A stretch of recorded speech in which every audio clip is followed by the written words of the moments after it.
جب یہ قرآن نازل ہوا تو قرآن کا اسلوب یہ تھا ادب کے لحاظ سے، جو اس کے قوانین و قواعد ہوتے ہیں، جو اس میں استعارہ استعمال ہوتا ہے، اس میں تشبیہات استعمال ہوتی ہیں، اس پر بھی یہ قرآن مکمل پورا اتر رہا تھا۔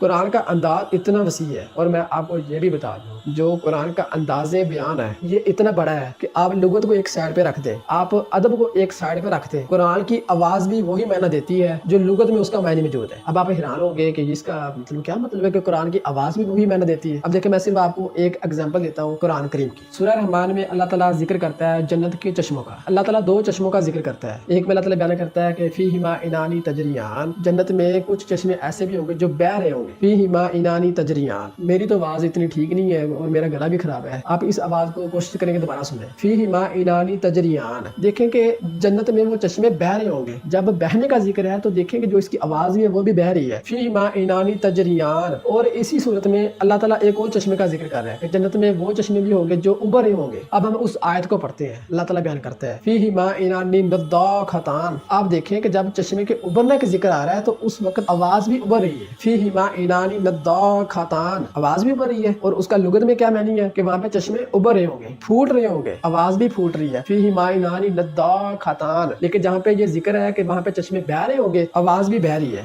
فیہما عنان تجریان، وہاں پہ چشمے بہہ رہے ہوں گے۔ تو دوستوں، جب قرآن کو پڑھنے سے جو اس کی آواز پیدا ہوتی ہے وہ آواز بھی وہی معنی دے جو اصل میں اس کا معنی موجود ہے، تو پھر یہ کس طرح سارے جن و انس مل کر اس قرآن جیسی کوئی صورت لا سکے، ایک آیت لا سکے؟ وہ نہیں لا سکتے۔ اس لیے اس وقت کے بہت سے بڑے مفکر، دانشور، انہوں نے اپنی زندگیاں گنوا دی ہے، پوری زندگی انہوں نے اس لینگویج پر لگا دی ہے کہ ہم اس قرآن کا مقابلہ کر سکیں، وہ نہیں کر سکے۔ اللہ تعالیٰ نے اس لیے یہ چیلنج کیا ہے۔ تو اس قرآن کے الفاظ کی ترتیب ایسی ہے، بلکہ اس کی تو آواز بھی وہی معنی دے رہی ہے، تو کس طرح یہ مقابلہ ہو سکتا ہے؟ کبھی نہیں ہو سکتا ہے۔ تو یقیناً ہمارا عقل و فکر اس بات پہ آ کر یہ تسلیم کرے گی کہ یہ اللہ تعالیٰ کا کلام ہے، یہ کسی بشر کا لکھا ہوا کلام نہیں ہے، یہ یقیناً اللہ کا ہی کلام ہو سکتا ہے، اور اللہ کا ہی کلام ہونا چاہیے۔